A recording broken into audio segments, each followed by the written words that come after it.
kali alam semesta. Hai jiwaku, puji Dia yang beri keselamatan. Dengarkanlah, datanglah kata-Tanya, puji dengan kesukaan.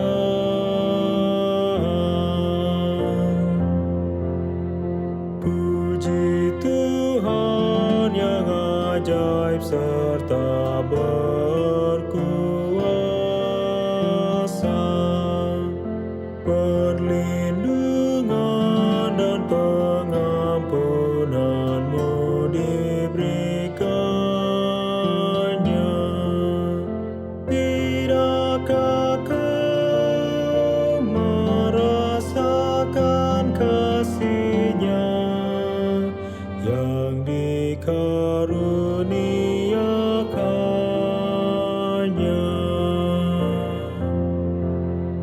Puji Tuhan yang memberi damai dan sejahtera,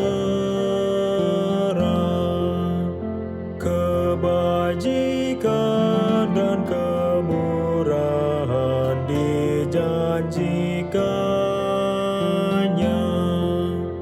Kasih Allah selalu baru dan mulia, Dia sahabat setia.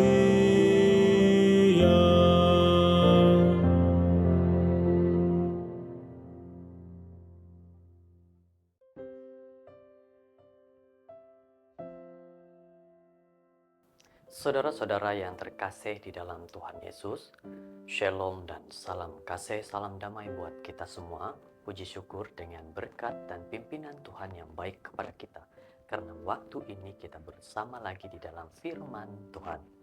Mari kita berdoa. Tuhan Allah Bapa di syurga, terpujilah Engkau.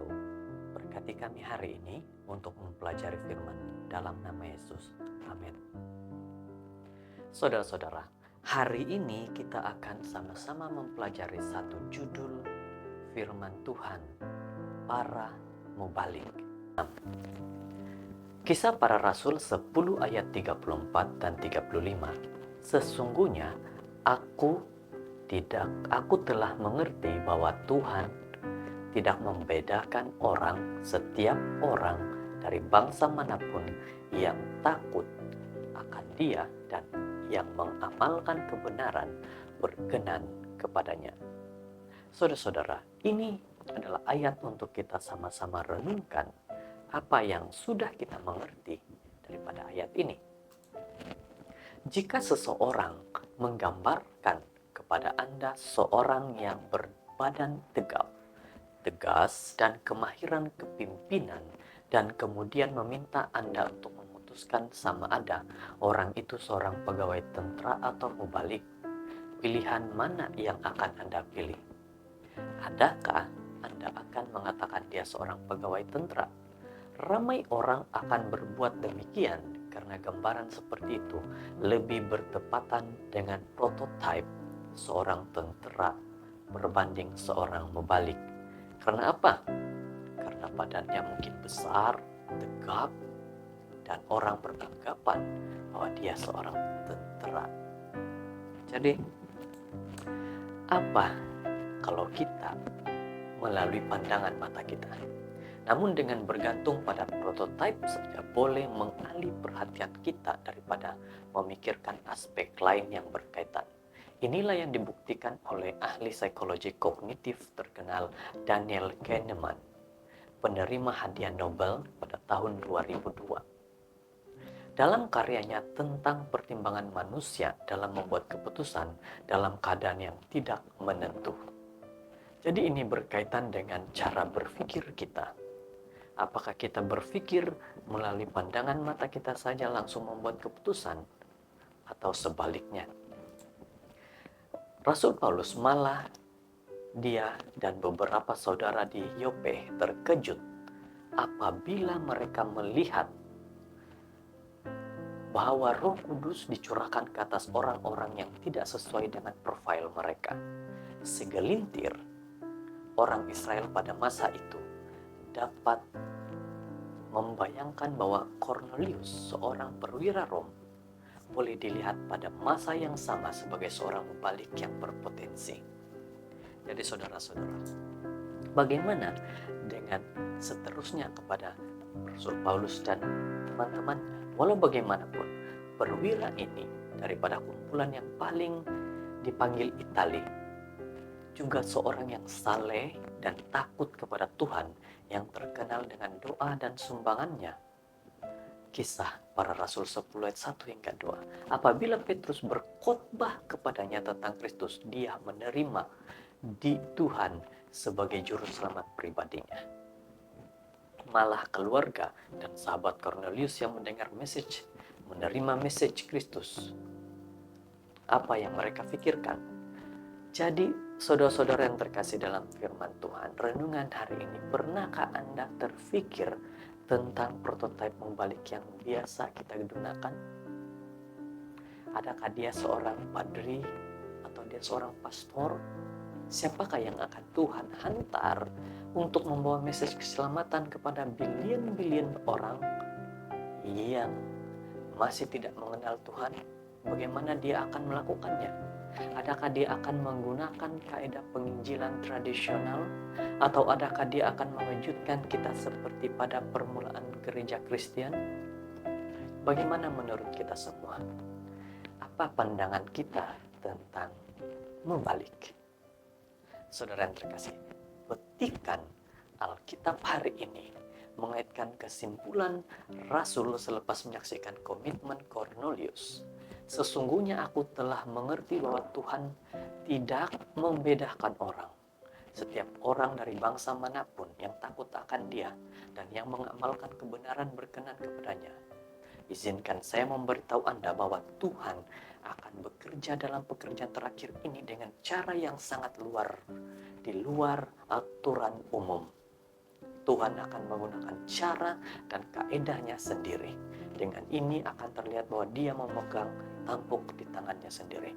Para pekerja akan terkejut dengan cara mudah yang akan digunakannya untuk mewujudkan dan menyempurnakan pekerjaan kebenaran. Last Day Event, bukan surat 203. Saudara-saudara, firman Tuhan menjelaskan pada hari ini, Tuhan akan menggunakan seseorang tanpa melihat kedudukannya, tanpa melihat tubuhnya. Tuhan akan menggunakan seorang itu dalam pelayanan dengan baik. Kami menjemput Anda hari ini untuk berdoa bagi mubalik-mubalik yang dipanggil oleh Tuhan, yang akan pergi membawa pekerjaannya ke tempat-tempat yang paling terpencil di dunia.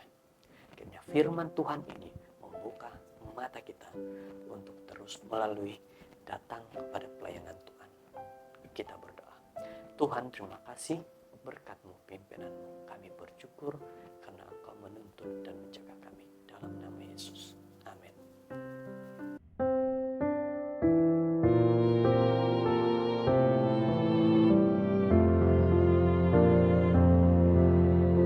Puji Tuhan, Dia Allah Khalik alam semesta. Hai jiwaku, puji Dia yang beri keselamatan. Dengarkanlah, datanglah kata-Tanya. Puji dengan kesukaan.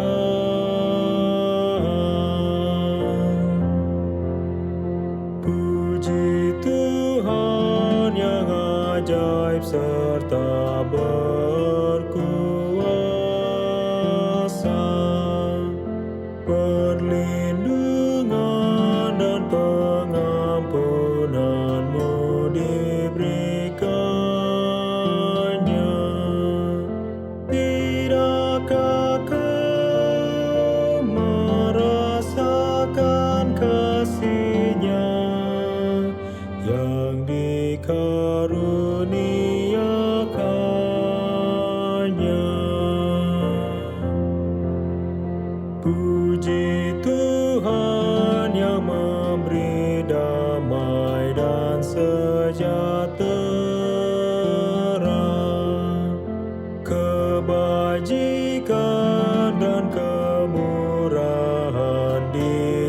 janjikannya. Kasih Allah selalu baru dan mulia. Dia sahabat